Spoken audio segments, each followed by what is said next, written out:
Сакам да ти ама кажам. ќе победи. Прашањето е, дали оваа генерација што сме живи сега, сакаме после 35 години нешто ново, или ќе оставиме тоа ново да го донесат другите и ние уопшто да не ги видиме придобивките на тоа ново. Тоа е отприлика дилемата. Инаку, пак ќе ти кажам, за мене нема дилема дека Амар е победникот. Амар како символ, мислам дека он е вака еден многу автентичен репрезент на една голема група на млади во ова општество, која ја чека својата шанса. И она ќе дојде неминовно.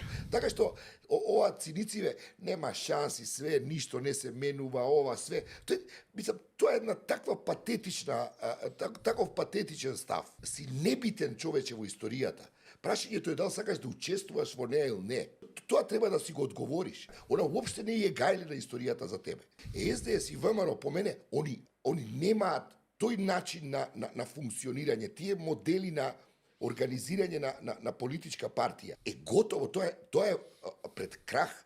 Колку и да триумфално изгледа ВМРО, Сорце, Воопште се далеко од триумф се сакам да кажам, иако убедливо ќе победат на локалните избори, ама тоа триумф не е. Тоа е пирова победа, некој збореше и така, и тоа баш однака пирова победа. Во таја смисла, Борјан, ми се чини дека овие локални избори всушност ќе бидат запаметени еве по ова што ние го разговараме.